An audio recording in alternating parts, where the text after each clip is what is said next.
Bonjour à tous. Bonjour à tous. Bienvenue dans cette nouvelle vidéo. Ouais, la vidéo du dimanche. Alors on se présente vite fait pour ceux qui ne nous connaissent pas. On est les Gypsy Fox. Ouais. Et nous sommes nomades depuis maintenant un mois. Nomades, C'est vite dit. c'est vite dit parce qu'on a découvert des grosses infiltrations sur l'arrêt de notre camping-car. Donc on a dû arrêter les plans. Donc pas de vidéo de voyage pour l'instant. Donc plutôt mécanique. Oui, ça c'est sûr. Et donc là vous allez voir un petit peu la suite des travaux qu'on a déjà commencé et que vous avez pu voir dans la vidéo précédente. Et là on va surtout vous montrer la salle de bain, les tasseaux, ça colle, ça mastique, ça coupe. C'est inutile de dire que c'est un travail d'amateur parce que je sais que c'est un travail d'amateur. Puisque nous sommes des amateurs. Je suis pas bricoleur du tout, j'ai pas forcément ni la technique ni la patience pour ça. Donc inutile de marquer ça, je fais de mon mieux. Ça peut peut-être donner de l'inspiration et du courage à ceux qui ont des problèmes similaires parce qu'on sait qu'il y en a beaucoup. Voilà, bon bah écoutez, c'est parti, petit jingle et puis on se retrouve juste après. Bonjour et bienvenue sur notre chaîne 100% nomade. Et ouais, ça c'est moi, Loïc, et c'est vrai, je suis Red Dingue de Cerise. Coucou, et c'est moi Cerise. Et toi, qu'est-ce que tu racontes? Mais non, c'est moi qui t'aime de tout mon cœur. Bon, on s'aime, alors partons ensemble à travers le monde en camping-car. Youhou! Allez, c'est parti! On entend derrière le sèche-cheveux qui est fini de fondre les derniers morceaux de colle pour que la paroi soit bien lisse. En attendant, je vais vous présenter le produit que je vais appliquer tout d'abord. Ceinte au bois durcit les bois abîmés par l'humidité. Voilà, je pense que le titre de la boîte dit tout. Une résine époxy, mais en mieux. Ça coûte 30 balles quand même, cette merde.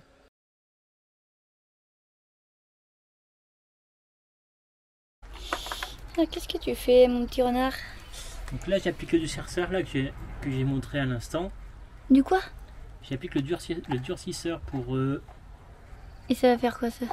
Ça va imbiber le bois pourri pour éviter qu'il repourrisse plus. C'est pas une solution de ouf, mais dans l'état actuel des choses, c'est peut-être ce qu'on a le mieux sans tout démonter. Là notamment, voilà, c'est comme une résine époxy, sauf que ça coûte 3 fois plus cher. Ah. Par contre, le fait que ça soit à l'envers, oui, c'est pas pratique. C'est pas pratique du tout. Et donc là, tu vas faire ça sur tous les côtés du camping-car? Ouais. Et aussi à l'intérieur. Comment ça, à l'intérieur? Là où il y a la salle de bain. Oui, voilà. J'allais dire pas là. Alors, l'amour, pourquoi t'es en train de refaire ça? Ouais, je me suis trompé dans les mesures. D'un centimètre, ça paraît pas beaucoup comme ça. Mais du coup, ça passe pas. Qui c'est qui va 3 fois à Castorama dans la même journée? Qui c'est qui a mal rangé les vis et les écrous et que du coup, je vais y retourner? Ah, je te jure, on est une fine équipe. Ah oui. On serait 3, on serait les péniclés, mais avec nos chats. Non, tricote. Voilà. Du coup, je remets ce vernis bitumeux pour faire l'étanchéité. Ouais, désolé. Ouais, oui. Désolé pour le son. Alors moi, je suis toujours en train de décoller ça.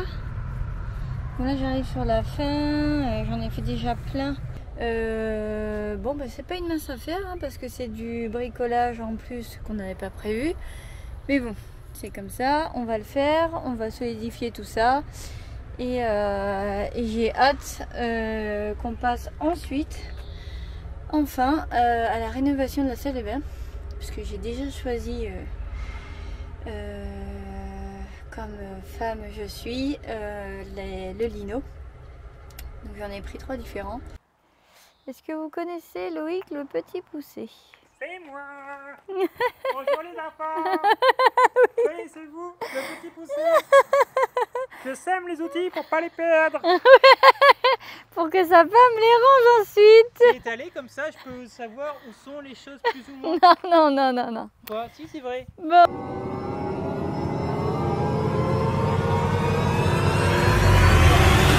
Faire la structure je vais essayer de récupérer tous ces morceaux de bois là qui sont rigides et je vais déjà en faire un dans la continuité qui va être vissé, mais surtout en mettre un deuxième qui va être collé comme ça sur on va dire 50 cm de chaque côté pour pouvoir faire une liaison solide entre les morceaux de bois. Donc je vais faire ça sur tous les départs comme ça. Et demain, la mission, ça va être de refaire la structure basse du camping-car. Donc le U qui va partir de là, qui va aller là, et qui va du coup jusqu'ici. Voilà, de l'intérieur, on est d'accord. Voilà. La difficulté, ça va être de jointer ces éléments bas avec cette partie-là. C'est ça qui fait la structure du camping-car. Et du coup, pour ça, je pense que je vais utiliser du Saint-Aubois pour construction bois, mastic sapin, charge lourde. Alors, c'est un travail de bricoleur du dimanche. C'est pas ce que les professionnels feraient évidemment, sauf que nous on voulait quelque chose de rapide, de solide et de pas trop cher. Mais rapide, oui, pas un an à tout démonter, quoi, c'est notre maison. Voilà, pas faire tomber des façades de camping-car, etc. Voilà, pas rapide, genre rapide, bon allez c'est fait à l'arrache, mais rapide, genre on peut pas faire autrement, quoi. Bah si, on pourrait tout démonter si on le voulait, mais non, mais on c'est veut pas. On peut pas. Là j'avais fait un essai sur ce morceau de bois. Là ce que vous voyez ici, là c'est du coup le Saint-Audur qui a durci. Et j'ai vissé une vis dedans sur 1 cm pour vous montrer un peu la résistance du bordel. Là je pousse vraiment très fort et j'arrive pas à la bouger.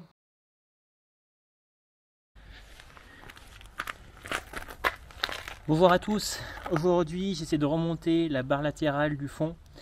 La difficulté ça a été de baisser un petit peu le double plancher pour pouvoir insérer le tasseau comme ça.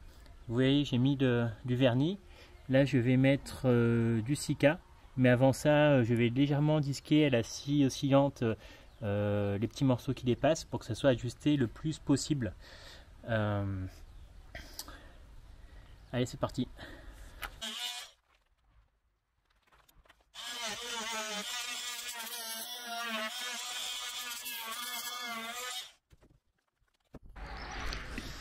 Voilà, donc j'ai ajusté le tasseau au millimètre près pour que ça rentre. Donc voilà, là il y a un tasseau sur toute la longueur. Je vais remettre des cales dessous et puis je vais voir ce que ça donne de l'intérieur.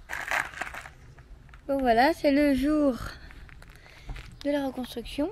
Donc Loïc il a déjà mis le tasseau. Allez, il faut que j'enlève un petit millimètre ici là. Les rabotes et tout. Mercredi 28 avril, 15h30. Journée de reconstruction. On s'improvise pas artisan. Je suis pas un bricoleur. Et j'ai fait une erreur. J'ai fait une erreur une fois que j'avais posé mes premiers joints. Et je me suis rendu compte que j'avais pris la mauvaise taille de planche. Et dans l'urgence, j'ai essayé de redéfaire, refaire, coller des morceaux et ça a été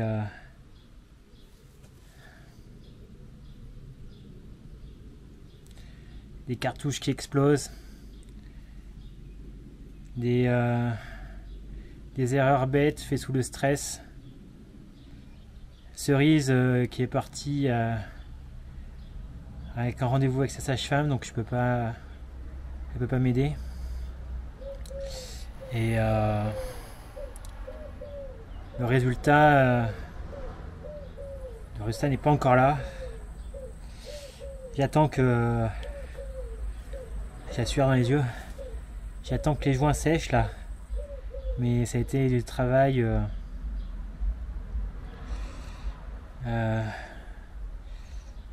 Comment dire, à la wall again, à la beast to fly.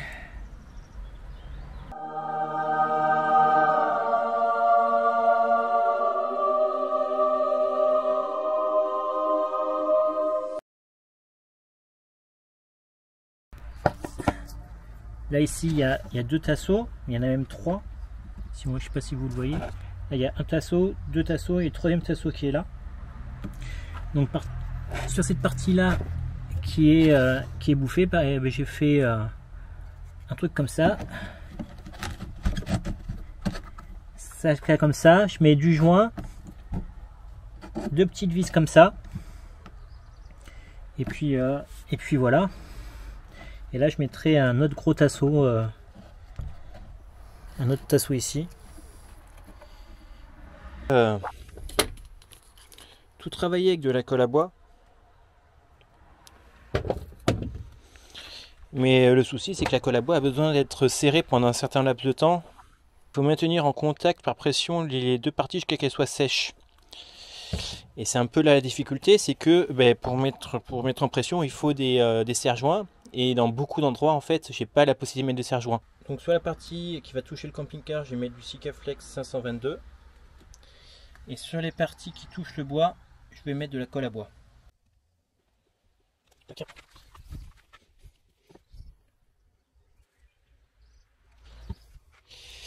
Maintenant, il faut appliquer. Pas se tromper de sens.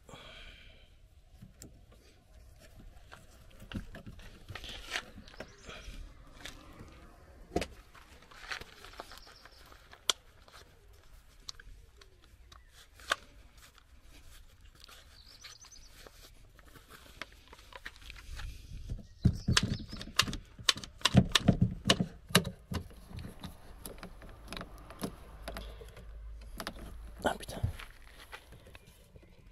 Ah, ça c'est chiant quoi.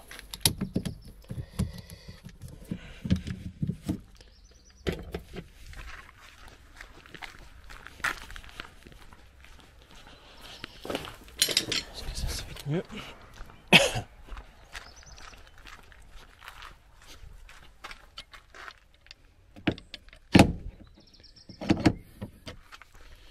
Mettre ça pour protéger.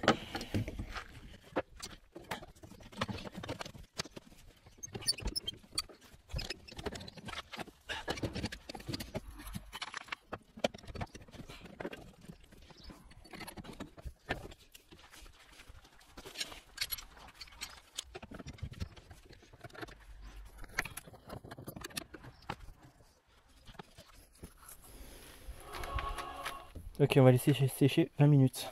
Please, no! No! No! Donc j'utilise un carton, je vais faire un patron et ensuite je vais découper le contreplaqué de la taille du patron.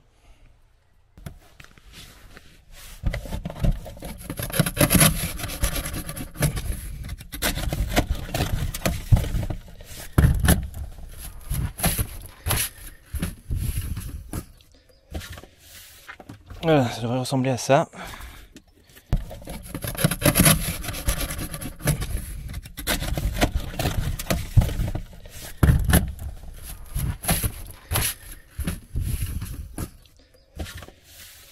Voilà, ça devrait ressembler à ça.